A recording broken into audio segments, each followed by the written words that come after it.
জিরেটা দিয়ে তারপরে দিয়ে দিলাম পেঁয়াজ। বেটে রাখা মশলাটা আমি দিয়ে দিলাম। এবার দিয়ে দেব জল।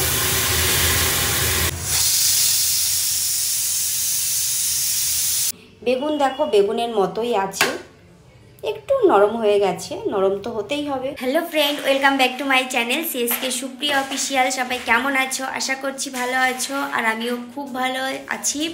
আজকে চলে এসেছি নতুন একটা রেসিপি নিয়ে। এখন আমি একটা জিনিস রান্না করব, তো সেটা তোমাদের সাথে আমি শেয়ার করব। তো চলো সেটা তোমাদের একবার আমি দেখিয়ে দিই যে কি রান্না করব। এটা হচ্ছে বেগুন, সবাই জানো। তো দেখো আমি বেগুনগুলোকে এভাবে কেটে নিয়েছি। একটা বেগুনকে আমি এরকম ফালা ফালা করে কেটে নিয়েছি। এই গোড়াটা একটু রেখে দিয়েছি যাতে একদম পুরো না খুলে যায়, সেরকমভাবে আমি কেটে নিয়েছি। তো এই বেগুনটাকেই এখন আমি রান্না করব। আর এর জন্য মশলা নিয়েছি পেঁয়াজ, রসুন, ধনেপাতা, টমেটো আর আদা, লঙ্কা, গোটা জিরা, এগুলো তো লাগবেই, অবশ্যই রান্না করতে এগুলো লাগে। তো এইগুলো আমি এখন পেস্ট করে নেব। রসুন আর গোটা জিরে আর হচ্ছে আদা, এগুলোকে আমি এখন পেস্ট করে নেব। তোমাদের অনেকেরই নিশ্চয়ই বেগুন খেতে খেতে আর ভালো লাগে না। বেগুন ভাজা, বেগুনের ঝোল, এগুলো খেতে খেতে নিশ্চয়ই সবার মুখে অরুচি হয়ে গেছে। তো সেই কারণে আজকে আমি তোমাদের সাথে এই রেসিপিটা শেয়ার করব। তো এই আমি বেগুন দিয়ে এখন যে রেসিপিটা করব, সেটা ভাত বলো, রুটি বলো, যেটা দিয়ে খাবে সেটা দারুণ খেতে লাগে, অসাধারণ টেস্ট, মুখে রুচিও বাড়ায়। তো চলো শুরু করা যাক।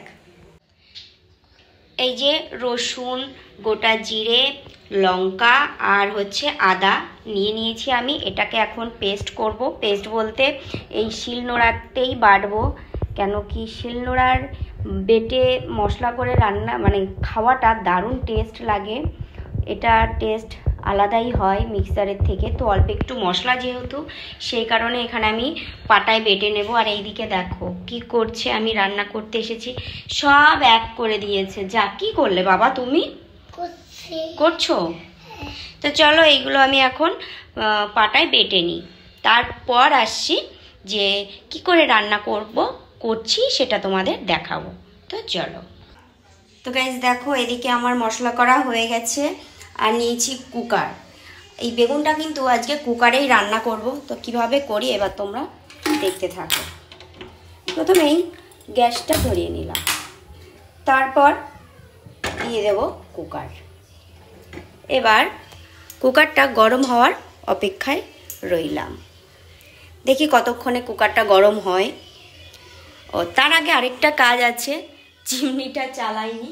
তো চলো আগে চিমনির সুইচটা দিয়ে নিই।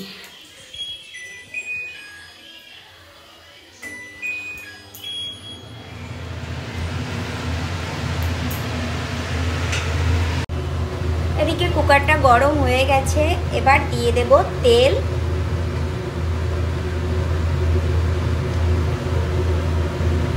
তেল দিয়ে দিলাম। এবার আমি দিয়ে দেবো গোটা জিরে। আর এইদিকে দেখো আমার ছেলে পেঁয়াজ, তারপর ধনেপাতা সব এক করে রেখে গেছে। তো এইদিকে দিয়ে দেবো কটা গোটা জিরে।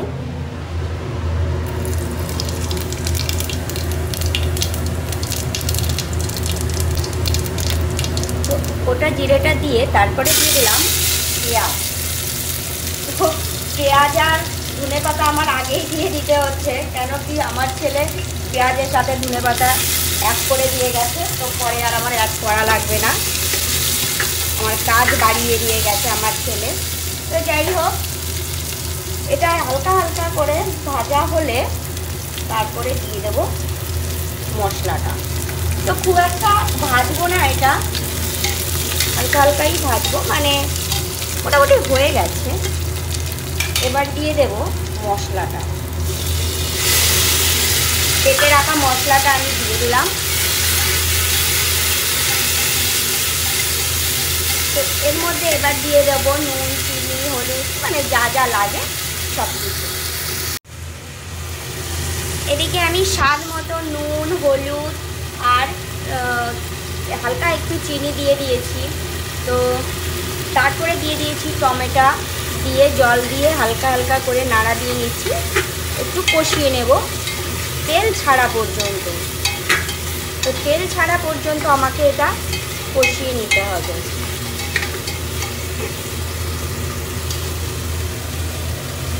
যেহেতু ভিডিওটা আমি নিজে করছি, ওই কারণে আমার নিজের ফেসটা খুব একটা দেখাতে পারছি না, তো প্লিজ কিছু মনে করো না। ক্যামেরাটা আমি নিজেই ধরি, নিজেই ভিডিও করি। বরবাবু খুব একটা সময় পায় না, ওই কারণে ক্যামেরা ধরে দিতে পারে না। তো তোমরা এটা বানিয়ে বাড়িতে খেও, খুব সুন্দর টেস্ট লাগে। আমি তোমাদের কথা দিচ্ছি যে দারুণ টেস্ট লাগবে। তোমরা একবার বানিয়ে খেলে তোমাদের আরও একবার বানাতেই হবে, আমি তোমাদের গ্যারান্টি দিচ্ছি। তো চলো, এটা দেখো তেল বেরিয়ে গেছে, মানে তেল ছেড়ে দিয়েছে। এবার এটাকে দিয়ে দেব এই কেটে রাখা বেগুনগুলো। দেখো, এবার এই বেগুনটা দিয়ে আমি হালকা একটু নাড়াচাড়া দিয়ে নিলাম।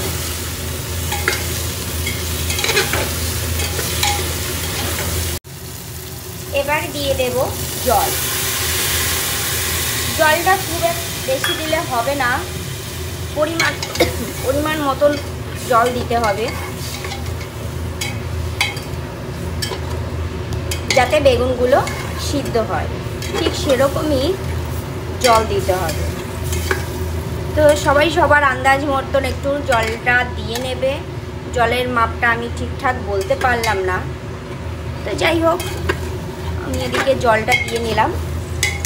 এবার কুকারটা আমি ঢাকা দিয়ে নেব।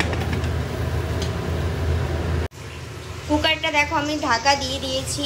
এবার আমি ঠিক 5 মিনিট পরে আমি কুকারটা খুলে নেব, মানে 5 মিনিটের মধ্যে যে কটা সিটি দেবে ব্যাস সেই কটাতেই হয়ে যাবে। 2-3টে সিটি দিয়ে নিলেই হয়ে যাবে। আর এটা রান্না করতে কিন্তু খুব একটা সময় লাগে না, ওই 10 থেকে 15 মিনিট হলেই রেসিপিটা হয়ে যাবে। আর যদি মশলা করা থাকে তাহলে তো আর কোনো কথাই নেই, ফটাফট করে কুকারে দেবে, সিটি দেবে, ব্যাস হয়ে যাবে। তো চলো এরপরে কি অবস্থায় বেগুনগুলো থাকে সেটার অপেক্ষায় রইলাম।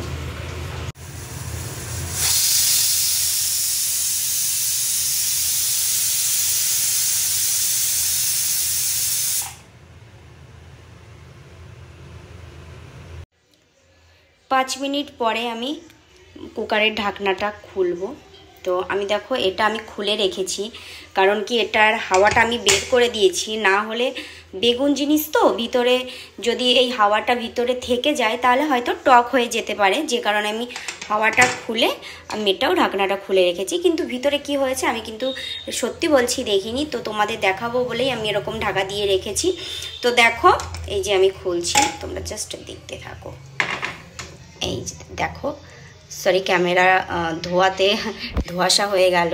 তো এই যে দেখো দারুণ সুন্দর কিন্তু হয়েছে। আমি সত্যি বলছি যে তোমরা খেয়ে দেখবে, বানিয়ে খেয়ে দেখবে যে এটা কতটা সুন্দর লাগে। তো এটা দেখো একটু ঝোল ঝোল মতন আছে, তো তোমরা তোমাদের মতন বানাতে পারো। যদি রুটি দিয়ে খাও তাহলে একটু ঝোল না বানালেই হবে। তো আমরা যেহেতু ভাত দিয়ে খাবো ওই জন্য আমি হালকা একটু ঝোল বানিয়েছি। আর এখন হচ্ছে ধনে পাতাটা অ্যাড করতে হতো, কিন্তু আমার ছেলে যেহেতু পেঁয়াজের সাথেই ধনে পাতা এক করে রেখেছে, ওই কারণে আমার পেঁয়াজের সাথেই ধনে পাতা চলে গেছে, তো ওই জন্য আমি আর ধনে পাতাটা অ্যাড করলাম না। তো এতেই ব্যাস এনাফ। যা সুন্দর গন্ধ বেরোচ্ছে গাইস, তোমরা থালায় না তুলে দিলে বুঝতে পারবে না জিনিসটা কেমন হয়েছে। ওই কারণে আমি তোমাদের দেখানোর জন্য আমি এক পিস বেগুন থালায় আমি তুলে দেখাচ্ছি। আমরা যেহেতু পরে খাবো, তো আমি জাস্ট তোমাদের দেখানোর জন্যই বেগুনটা আমি তুলে দেখাচ্ছি। তো এই যে দেখো বেগুন দেখো বেগুনের মতোই আছে, একটু নরম হয়ে গেছে, নরম তো হতেই হবে। তো এই যে আমি যেহেতু ভাত দিয়ে খাবো ওই জন্য হালকা একটু ঝোল মতন বানিয়েছি। তো এই হচ্ছে আমার বেগুনের রেসিপিটা। বেগুন মশলাটা তোমাদের কেমন লাগলো অবশ্যই জানিও। আমার তো দারুণ টেস্ট লাগে। আশা করছি তোমরা যদি কেউ বানিয়ে খাও আমার এই ভিডিওটা দেখে, তাহলে তোমাদেরও ভালো লাগবে, আমি তোমাদের গ্যারান্টি দিচ্ছি। এই যে, তো বন্ধুরা এই ছিল আজকের আমার বেগুন মশলা। তো রেসিপিটা তোমাদের কেমন লাগলো অবশ্যই কমেন্ট বক্সে জানিয়ে দিও। ভালো লাগলে অন্য বন্ধুদেরকেও শেয়ার করো, তারাও হয়তো আমার এই ভিডিওটা দেখে বানিয়ে খাবে। আর আমি তোমাদের বারবার করে বলছি, তোমাদের ভালো লাগবে, আমি তোমাদের গ্যারান্টি দিচ্ছি। যাই হোক, আমার বেগুন মশলা এই যে রেডি। এখন বরবাবু আসবে, তারপর গরম গরম খাওয়া হবে। আমি কিন্তু তোমাদের শুধুমাত্র দেখানোর জন্যই আমি এই প্লেটে বেগুনটা তুলেছি। এই ছিল আমার ভিডিও। তো আজকের ভিডিওটা কেমন লাগলো অবশ্যই জানিও, রেসিপিটা কেমন লাগলো অবশ্যই জানিও। ভালো লাগলে লাইক কমেন্ট শেয়ার করে দিও। আর যারা আমার ভিডিওগুলো নতুন দেখছো তারা তাড়াতাড়ি করে আমার চ্যানেলটাকে সাবস্ক্রাইব করে দাও যদি চ্যানেলটা সাবস্ক্রাইব করা না থাকে। আর যারা আমার ভিডিওগুলো প্রতিনিয়ত দেখো তাদেরকে জানাই অনেক অনেক অনেক অনেক ধন্যবাদ। তো আজ এই পর্যন্ত, সবাই খুব ভালো থেকো, সুস্থ থেকো। তোমাদের সাথে দেখা হবে আমার নেক্সট অন্য একটা ভিডিওতে। টাটা।